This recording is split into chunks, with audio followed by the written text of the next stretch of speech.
தெய்வம் நீ என்று உணர் யூடியூப் சேனல் உங்களை அன்புடன் வரவேற்கிறது.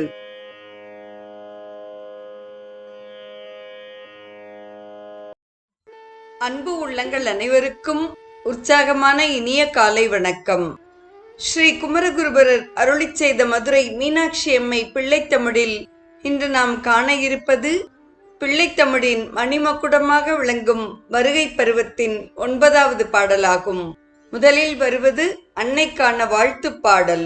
தேன் தமிழே, தென்னாட்டின் சிவன் போற்றும் தெவிட்டாத செங்கரும்பே, வான்மதியே, வையத்தை வாழ வைக்கும் வளர் ஒளியே, வண்ணமுதே, மான்மருகும் மலர் விழியே, மந்தாரை தன் மாலை நேர மயங்கும் அழகே, ஊன் உருக உயிர் உருக உன்னை பாடி உய்யும் வழி காட்டியருளே.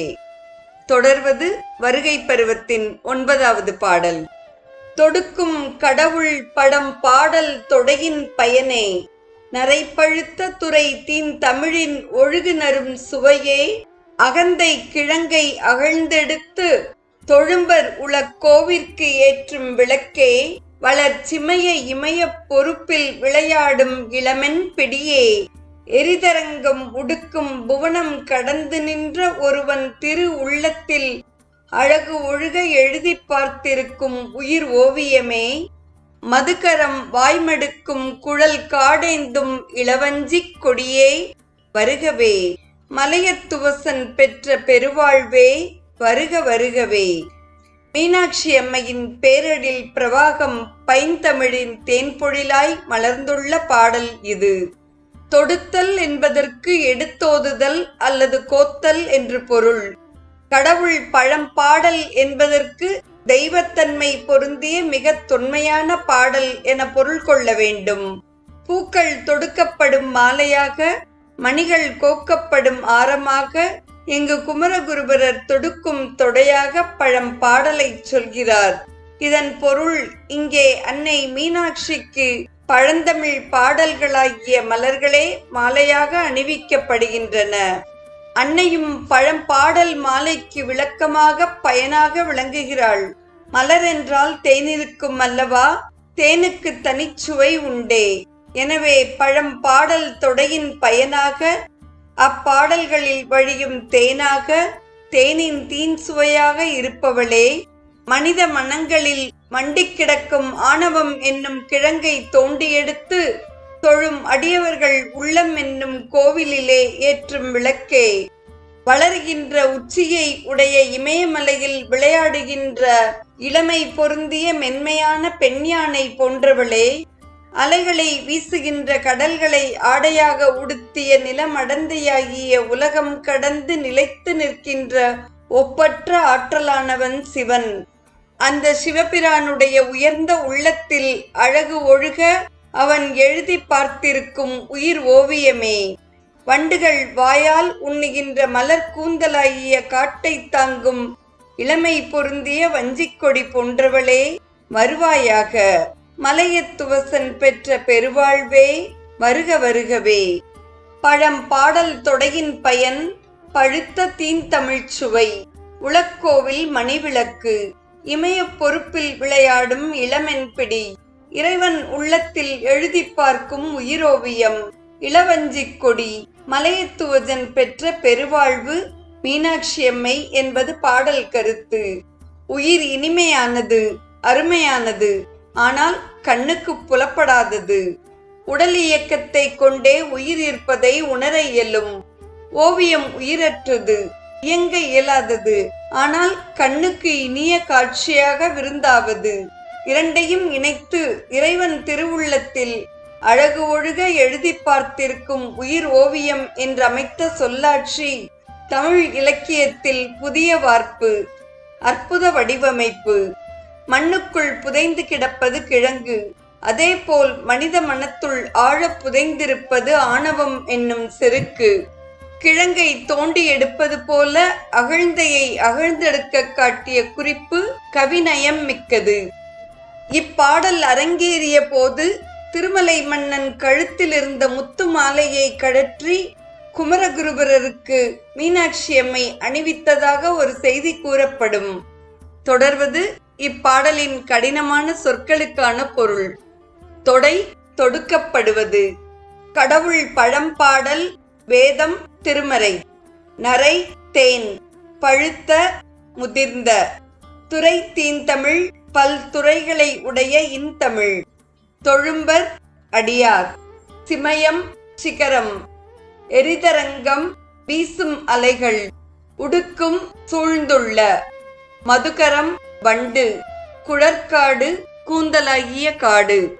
தொடரும் நேரம். இயலாய் வந்த இப்பாடலை செவிகள் இசையாய் நுகரும் நேரம்.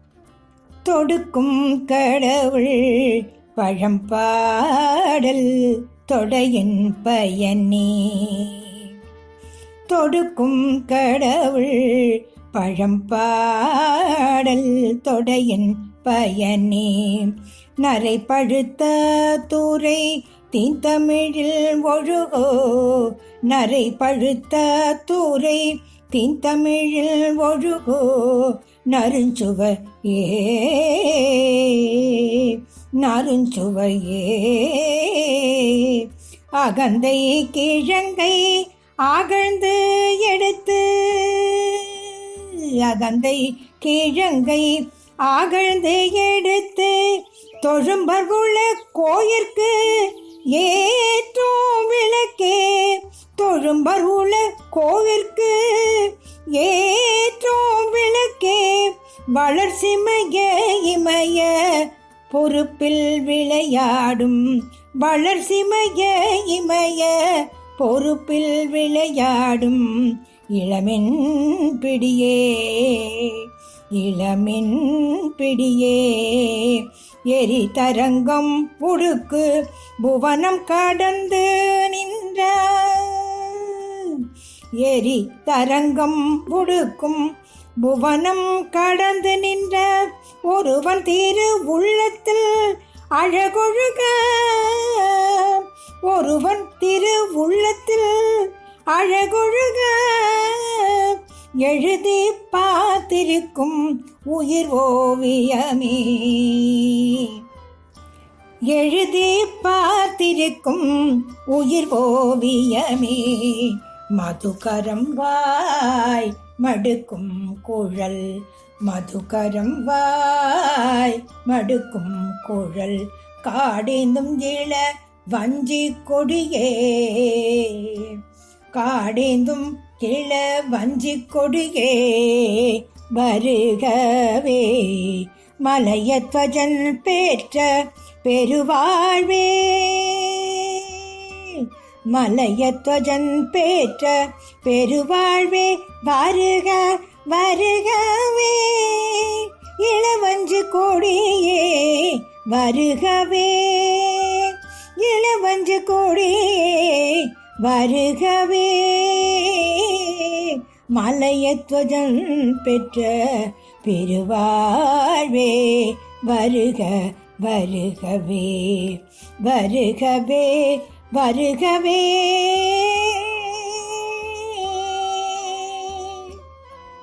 மதுரை மீனாட்சி அம்மை பிள்ளைத்தமிழை தொடர்ந்து வருவது மதுரையம்பதியில் சிவபெருமான் நடத்திய மெய்காட்டிட்ட படலம் என்ற திருவிளையாடலாகும்.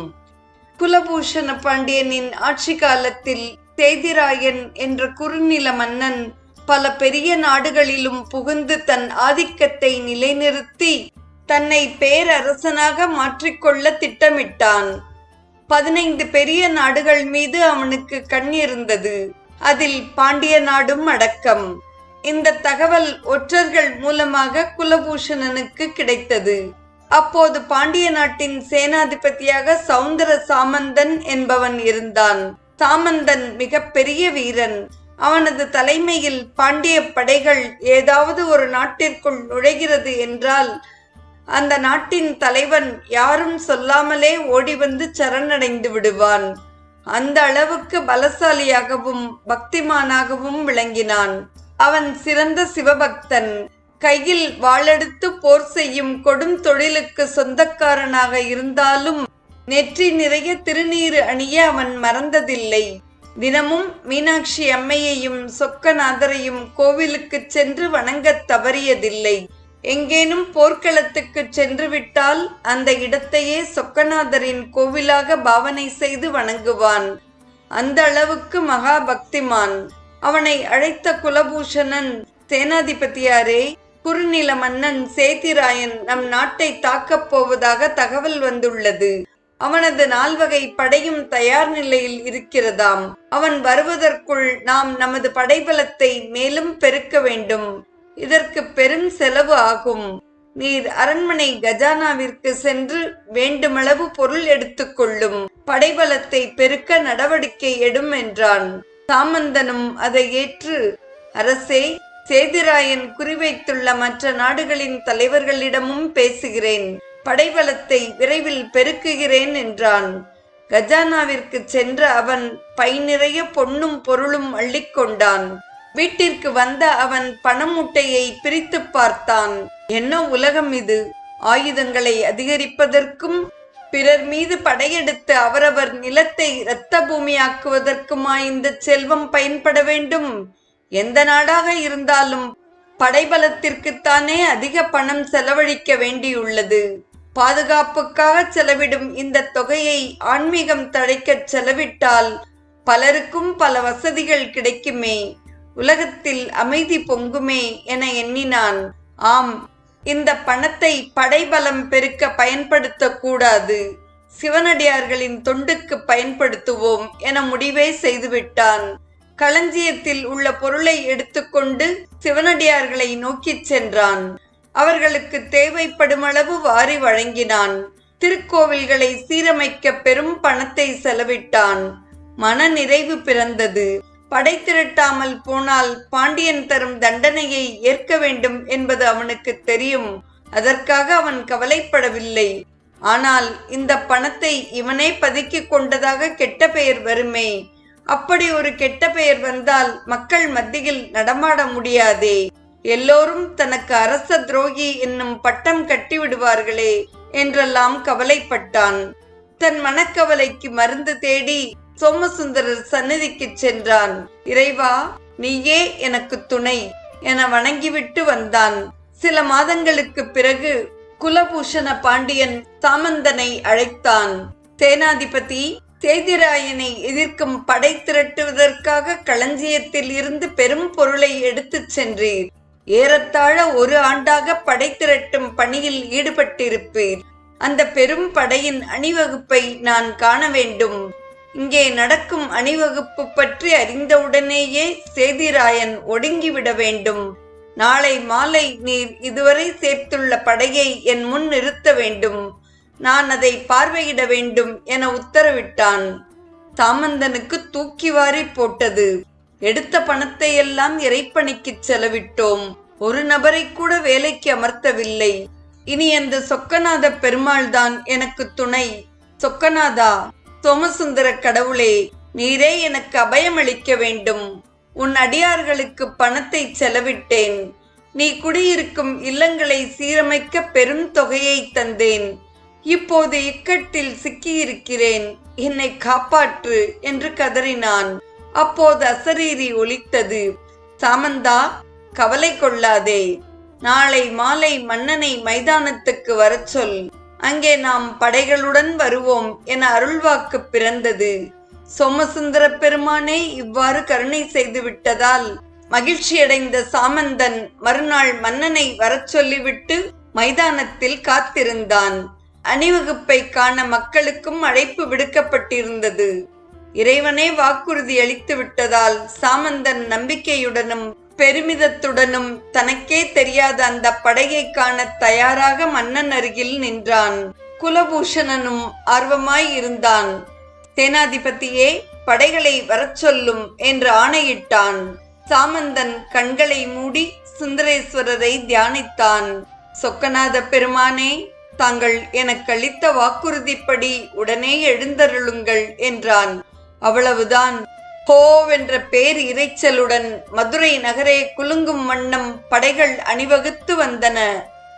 நடுநாயகமாக சொக்கநாதர் ஒரு வாலிபனின் வடிவில் வெள்ளை குதிரையில் ஏறி கம்பீரமாக தலைமை தாங்கி வந்தார். யானை, குதிரை, தேர்ப்படை, காலாட்படை என 4 வகை படைகளும் வந்தன. ஒன்றல்ல இரண்டல்ல சிவபெருமானை சூழ்ந்து 78,000 வீரர்கள் அல்ல 78,000 சிவகணங்கள் மானிட வடிவெடுத்து படைவீரர்களைப் போல் சூழ்ந்து வந்தனர். அனைவரும் திருநீறு ருத்ராட்சம் அணிந்து காட்சி தந்தனர். படைகள் எழுப்பிய புழுதிப் படலத்தில் நகரே மறைந்து விட்டது. சாமந்தன் அதிசயித்து பரவசத்தில் நின்றான். மன்னன் குலபூஷணன் மகிழ்ச்சியில் திளைத்தான். அங்கம், வங்கம், கலிங்கம், சிங்களம், மாளவம், குலிந்தம், கொங்கணம், தெலுங்கு நாட்டு படைகள், சவுட, ஒட்டிய, கொல்ல, கூர்ச்சர நாடர் படைகள், விதேச, கட்டார, கேக்கய, மரகத, மராட்டியம், காஞ்சி நாட்டு வீரர்கள் பாரதமெங்கிலும் இருந்து படைகள் வந்து குவிந்ததைக் கண்ட மன்னன், இப்போதே மலைநாட்டு மன்னன் சேதிராயன் தொலைந்தான் என வீரக்குரல் எழுப்பினான். சாமந்தனை பாராட்ட வார்த்தைகளே கிடைக்காமல் அவனை கட்டித் தழுவிக் கொண்டான். படைத்தலைவனாக வந்த ஈசனின் முகப்பொலிவை வைத்தகன் வாங்காமல் பார்த்தான். இவ்வளவு நேர்த்தியாக வந்த ஈசனை சாதாரண மனிதனாக கருதி பொன்னும் பொருளும் வாரிக் கொடுத்தான். சாமந்தனுக்கும் அவ்வாறே பல பரிசுகளை தந்தான். நல்ல நேரம் வந்தால் மொத்தமாக வந்து மனிதனை திக்குமுக்காட வைத்துவிடும். இந்த இனிய நேரத்தில் ஒற்றன் ஒருவன் வந்து மன்னரை அடிபணிந்தான். பாண்டிய மாமன்னரே, தங்கள் சமூகத்துக்கு இனிய செய்தி ஒன்று கொண்டு வந்துள்ளேன். நமது பகைவன் சேதிராஜன் காட்டுக்கு வேட்டைக்கு சென்றபோது வேங்கை ஒன்று தாக்கி இறந்து விட்டான் என்றான். மன்னன் இரட்டிப்பு மகிழ்ச்சியுடன் அந்த ஒற்றனுக்கு முத்து மாலைகள், நவரத்தினங்களை காணிக்கையாக்கினான். பின்னர் படை கொண்டு வந்த சோமசுந்தரரை நோக்கி, இப்போது படையெடுப்புக்கு அவசியமில்லை. எதிரி மன்னன் மாண்டுவிட்டான். நீர் படைகளை பாசறைக்கு அழைத்துச் செல்லும். தேவைப்படும் போது இங்கு வரலாம் என்றான். அவ்வளவுதான். படைத்தலைவரும் அங்கு நின்ற படைகளும் மறைந்து விட்டனர். மன்னன் திகைத்தான். சாமந்தன் தன் மானம் காக்கப்பட்டது குறித்து மகிழ்வுடன் நின்றான். கஜானாவில் எடுத்த பணத்துக்கு சிவசேவை செய்தேனே தவிர படை திரட்டவே இல்லை. சோமசுந்தர பெருமானிடம் என் நிலையை எடுத்துச் சொன்னேன். அவரே வருவதாக அசரீரி ஒலித்தது. அதுபோல் வந்தார். சேதிராஜனின் ஆயுளையும் முடித்தார். படைகளுடன் மறைந்து விட்டார் என்றான். ஆகா, சேதிராஜனை கொல்வதற்கு சோமசுந்தரரை நம்பாமல் படைகள் திரட்டச் சொன்னேனே, என்னே என் அறிவீனம். அதே நேரம் சாமந்தனின் முயற்சியால் தானே கடவுளே இங்கு வந்து காட்சி தந்தார். மதுரை மக்களெல்லாம் அவரால் தானே இறைவனின் காட்சியை தரிசிக்க முடிந்தது எனச் சொல்லி தன் களஞ்சியத்தில் உள்ள செல்வம் முழுவதையுமே சாமந்தனிடம் ஒப்படைத்தான். சிவசேவைக்கு அந்த பெருஞ்செல்வம் செலவிடப்பட்டது. மதுரையில் வைகை வற்றாமல் ஓடியது. நாளையும் மதுரையம்பதியில் ஐயன் நடத்திய திருவிளையாடல் தொடரும். வருகை பருவத்தின் 9வது பாடலை இயலாகவும் இசையாகவும் அனுபவித்து ஐயனின் திருவிளையாடலையும் செவிமடுத்த அத்துணை நல்ல உள்ளங்களுக்கும் நெஞ்சார்ந்த நன்றி. மீண்டும் நாளை சந்திப்போம். தெய்வம் நீ என்று உணர் யூடியூப் சேனலை கேட்டு மகிழ்ந்த நீங்கள் உங்கள் நட்பு வட்டத்திற்கும் பகிர்ந்து தொடர்ந்து உங்களது நல்ல ஆதரவினை சப்ஸ்கிரைப் செய்து வழங்குமாறு அன்புடன் வேண்டுவது உங்கள் அன்பின் விசாலம்.